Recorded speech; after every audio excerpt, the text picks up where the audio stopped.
बिस्मिल्लाहिर्रहमानिर्रहीम। आज हम बनाएंगे मलाई बोटी जो बहुत ही मज़ेदार बनती है। सबसे पहले हम चिकन लेंगे, उसमें डालेंगे दही।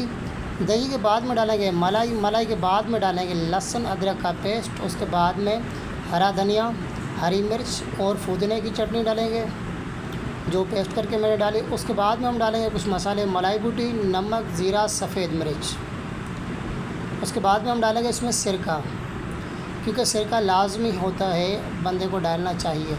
उसके बाद में हम देंगे इसको ढक्कन तकरीबन 20 मिनट के लिए। उसके बाद में ढक्कन उतार के हम इसको देंगे कोयले का धुआं।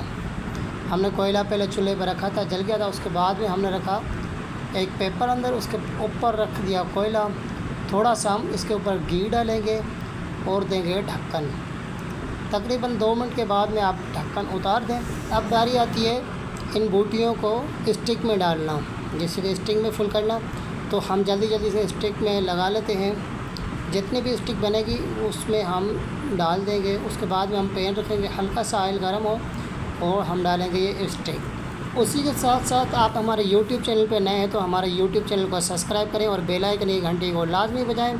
और जो हमारी वीडियो पहले ही देखते हैं वो कमेंट करके लाजमी बताएं तो आप हमारी वीडियो कहाँ से देख रहे हैं और आपको वीडियो हमारी कैसे लगती है। तो माशाल्लाह जैसे कि स्टिक हो चुके हैं रेडी।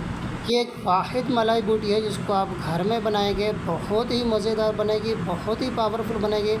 क्योंकि इसको आप बना के खाएंगे तो एक बार जब बनाएंगे ना तो फिर बार बार बना के खाएंगे। अंदर से भी इतनी सॉफ्ट और मज़ेदार बनती है। तो जज़ाकल्लाह, मिलते हैं एक नई वीडियो में। तब तक अपना ख्याल रखें। अल्लाह हाफिज़।